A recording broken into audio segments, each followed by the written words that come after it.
আসসালামু আলাইকুম এভরিওয়ান, সবাইকে ঈদের অনেক অনেক শুভেচ্ছা। আজকে তৈরি করে দেখাবো ঈদের স্পেশাল ছানার জিলাপি। একদম রসালো আর বড় বড় এই ছানার জিলাপিগুলো বানানো খুবই সহজ, খুবই সিম্পলভাবে বানানো যায়। আর এটা খেতে মাশাআল্লাহ একদম দোকানের মতো হবে। তাহলে চলুন আমরা ঝটপট রেসিপিটা দেখে নেই। তো ছানার এই জিলাপি তৈরি করার জন্য আমি এখানে নিয়েছি 3 কেজি দুধ। জিলাপিগুলো আমি একটু বেশি করেই বানাবো, কারণ আমার একটু ঈদের দাওয়াত আছে। তো জিলাপিটা আমি ঈদের দাওয়াতে নিয়ে যাব। তো এই জন্য আমি এখানে 3 কেজি দুধ নিয়েছি। যদি আপনারা এটা 1 কেজি পরিমাণ দুধ দিয়ে করতে চান, তাহলে অবশ্যই পুরো ভিডিওটা দেখতে হবে। আমি ভিডিওতে সম্পূর্ণ টিপস সহ 1 কেজি দুধের পরিমাণটাও বলে দিয়েছি। তো প্লিজ স্কিপ না করে পুরো ভিডিওটা দেখবেন। তো দুধে যখন বলক চলে আসবে, এরকম ফুটে যাবে, সে পর্যায়ে আমি এখানে দিয়ে দিচ্ছি রুম টেম্পারেচারে থাকা পানি। এখানে হাফ কাপ পানি দিয়ে দিলাম, এতে করে দুধের টেম্পারেচারটা একটু কমে যাবে। এখন সাথে সাথেই আমি এখানে হাফ কাপ পানি আর হাফ কাপ ভিনেগার দিয়ে একটা মিশ্রণ বানিয়েছিলাম, সেটা দিয়ে দিচ্ছি। যদি আপনারা এখানে 1 কেজি পরিমাণ দুধের ছানা কাটতে চান, তাহলে এখানে 2 টেবিল চামচ ভিনেগার আর 2 টেবিল চামচ পানি দিয়ে এরকম ছানা কাটিয়ে নিতে হবে। দেখুন আমাদের ছানাটা কেটে গেছে। এখন এটাকে আমি ঠান্ডা পানি দিয়ে ধুয়ে নেব। আর এই কাজটা একটু দ্রুত করতে হবে, তা না হলে ছানাটা ওভারকুক হয়ে যাবে, তাহলে তখন আর মিষ্টি ভালো হবে না। এজন্য আমি আগে থেকে ট্যাপ ছেড়ে রেখেছিলাম। আর এই ট্যাপের পানি খুব একটা ঠান্ডা না, মানে মোটামুটি ঠান্ডা একটা পানি। যদি অতিরিক্ত ঠান্ডা পানি দিয়ে ছানাটা ধুয়ে নেন, তাহলে কিন্তু ছানাটা শক্ত হয়ে যাবে, মানে বাটারগুলো একদম জমাট বেঁধে যাবে। তো আমি এরকম ঠান্ডা পানি দিয়ে একটু ধুয়ে নিলাম।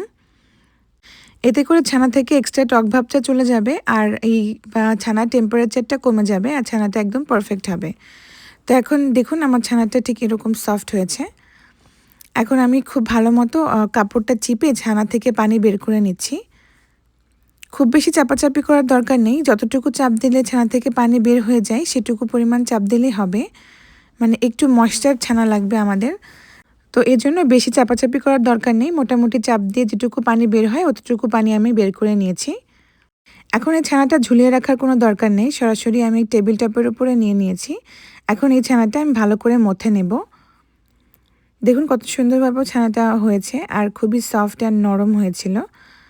তো আমি এখন খুব ভালো করে এটাকে মাখিয়ে নেব। প্রথমে হাত দিয়ে একটু ভালো করে মাখিয়ে নিচ্ছি, যেহেতু এটা অনেক পরিমাণে ছানা, একটু মাখতে অসুবিধা হবে। যদি আপনারা 1 কেজি পরিমাণ নেন, তাহলে খুব দ্রুত এই কাজটা হয়ে যাবে। তো আমি প্রথমে এরকমভাবে একটু মাখিয়ে নিচ্ছি, তারপরে হাতের তালু দিয়ে আমি খুব ভালো করে এটাকে ম্যাশ করে নেব।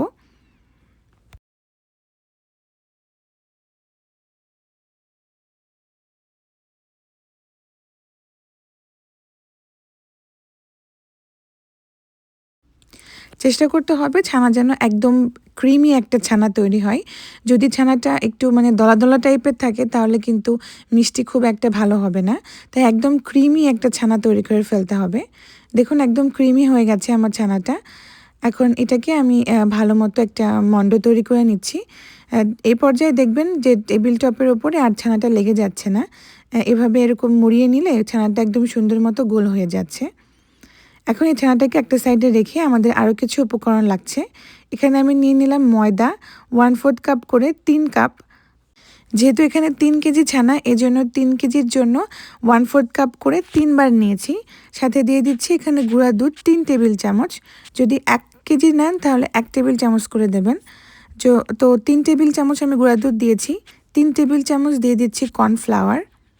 চেষ্টা করবেন অবশ্যই কর্নফ্লাওয়ারটা ইউজ করতে, এতে করে ছানাটা ফেটে যাবে না, আর ভাজার সময় অনেক পারফেক্ট হবে।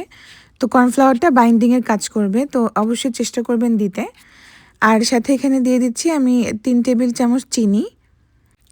আপনারা চাইলে এই পর্যায়ে ফ্লেভারের জন্য এখানে হাফ চা চামচ এলাচ গুঁড়া ব্যবহার করতে পারেন, তবে আমি এলাচ গুঁড়া দিচ্ছি না। এভাবেই আমি এটা তৈরি করব। তো এখানে দিয়েছি আমি 1/4 টিস্পুন করে 3 বার বেকিং সোডা। সাথে এখানে ঘি দিয়ে দিচ্ছি 3 টেবিল চামচ। আপনারা চাইলে এখানে তেলও ব্যবহার করতে পারেন, তবে তেল দিলে জিলাপির টেস্টটা ভালো আসে না। অবশ্যই চেষ্টা করবেন ঘিটা ব্যবহার করতে, এতে ফ্লেভার, ঘ্রাণ, গন্ধ সবই সুন্দর আসবে। এখন সব কিছুকে খুব ভালো করে আমি মিশিয়ে নিচ্ছি। এটা খুবই ভালো করে মেশাতে হবে, আর মেশাতে মেশাতে মনে হবে যে এটা হচ্ছে ঝুরা ঝুরা হয়ে গেছে, মানে ব্রেড ক্রামসের মতো হয়ে গেছে। তো এই পর্যায়ে বুঝতে হবে যে আমাদের মেশানো হয়েছে। এখন ছানার সাথে এটা খুব ভালো করে আমি মিশিয়ে নেব। এই কাজটাও খুব ভালো করে করতে হবে। যত ভালো করে ছানাটা মেশানো হবে তত ভালো করে জিলাপিটা ফুলবে আর রস ঢুকবে। তো এইটাও খুব ভালো করে মিশিয়ে নিতে হবে।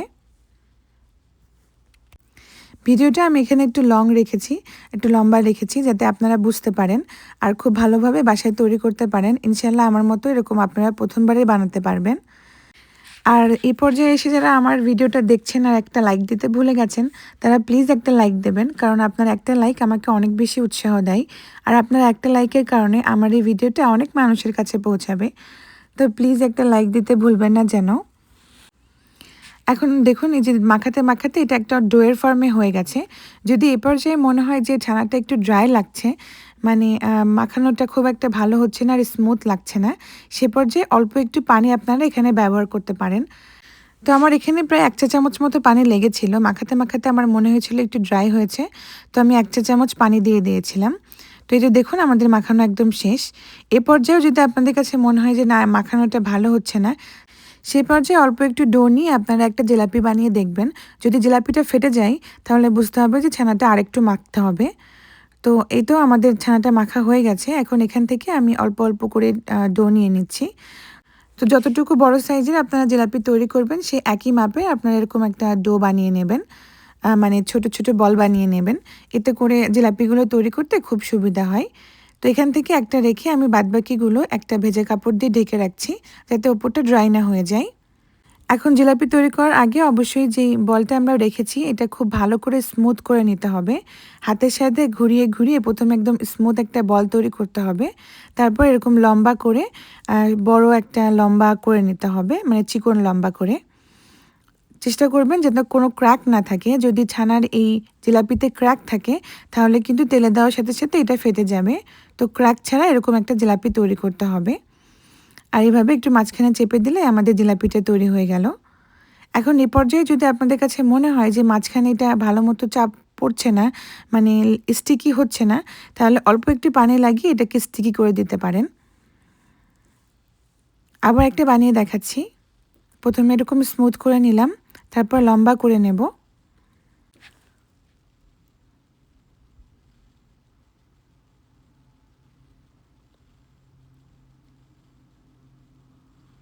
এরকম লম্বা হয়ে গেলে তারপর এরকম ঘুরিয়ে দিয়ে এভাবে পেঁচিয়ে এভাবে একটা সাইডে লাগিয়ে দেব।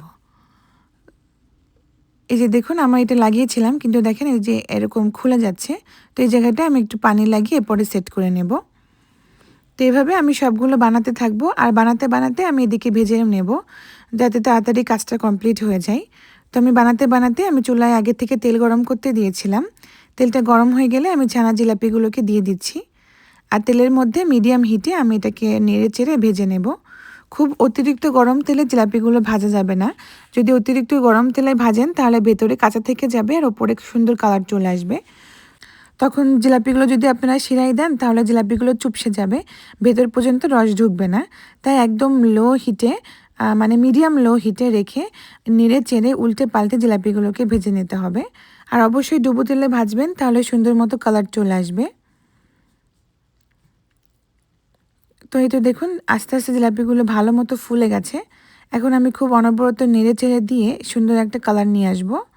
জিলাপিগুলো একটু লাল লাল করেই ভাজতে হয়, এতে করে জিলাপির টেস্টটা অনেক বেশি ভালো হয়। আর জিলাপিগুলো একটু বেশি কম করে ভাজলে তখন জিলাপিগুলো শিরায় দেওয়ার সাথে সাথেই মানে নেতিয়ে যাবে। তো এই জন্য সুন্দর মতো লাল করে ভেজে নিতে হবে।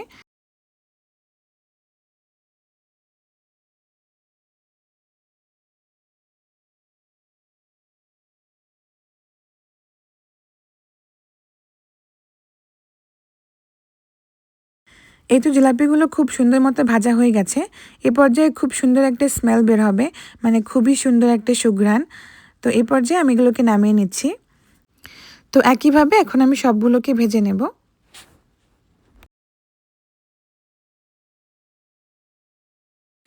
আমার এখানে সবগুলো জিলাপি ভাজা হয়ে গেছে, দেখুন কত সুন্দর কালার চলে এসেছে। এ পর্যায়ে আমি চলে যাচ্ছি চুলায়। জিলাপিগুলো ঠান্ডা হতে হতে আমরা শিরা তৈরি করে নেব। তো শিরা তৈরি করার জন্য একটি পাত্রে আমি নিয়েছি 4 কাপ চিনি আর পানি দিয়ে দিচ্ছি 8 কাপ। তো যতটুকু চিনি নেবেন তার ডাবল পানি নিতে হবে। যেহেতু জিলাপিগুলো একটু পাতলা শিরাতেই হয়, এজন্য ডাবল পানি নিতে হবে। তো আমার জিলাপিগুলোতে আমি একটু ঝোল ঝোল রাখবো, তো সেজন্য আমি এখানে 4 কাপ চিনিতে 8 কাপ পানি নিয়েছি। তো শিরা যখন বলক চলে আসবে সে পর্যায়ে থেকে আমি ঘড়ি ধরে প্রায় 5 মিনিট মতো জাল করে নিয়েছি। এতে করে সুন্দর একটা স্টিকি টাইপের মানে শিরা তৈরি হবে। খুব বেশি স্টিকি না, আবার হালকা একটু স্টিকি টাইপের। তো এখানে আমাদের শিরাটা একদম ফুটন্ত গরম আর জিলাপিগুলো ঠান্ডা রয়েছে। তো ফুটন্ত গরম শিরাতে জিলাপিগুলোকে দিয়ে ঢাকনা দিয়ে ঢেকে আমি রেখে দেব প্রায় 2 ঘন্টার জন্য। এই 2 ঘন্টা আর ঢাকনা খোলার দরকার নেই। এতে করে সুন্দর মতো জিলাপির ভিতরে রসটা ঢুকে যাবে আর একদম পারফেক্টভাবে জিলাপিটার রস খেয়ে টইটম্বুর হয়ে যাবে। তো ফিরে আসলাম আমি 2 ঘন্টা পর। এই যে দেখুন, মাশাআল্লাহ জিলাপিগুলোর রস খেয়ে একদম টইটম্বুর হয়ে গেছে। আর মাঝে মাঝে আমি একটু দুলিয়ে দিয়েছিলাম একদম রসে টইটুম্বুর। আর আমি একটু বড় সাইজের করে বানিয়েছি, আপনারা চাইলে এর থেকে ছোট করে বানাতে পারেন। তো দেখুন কতটা সুন্দর হয়েছে দেখতে, আর টেস্ট মাশাআল্লাহ খুবই লোভনীয় ছিল। চেষ্টা করেছি সব রকমের টিপস সহ এই রেসিপিটা তৈরি করতে, যাতে সবাই প্রথম দেখাতে এটা তৈরি করে ফেলতে পারে। তো বাসায় তৈরি করার পরে অবশ্যই আমাকে জানাবেন আপনাদের কাছে কেমন লেগেছে। আর এবার আপনাদেরকে দেখাই যে ভেতরটা কত সুন্দর হয়েছে।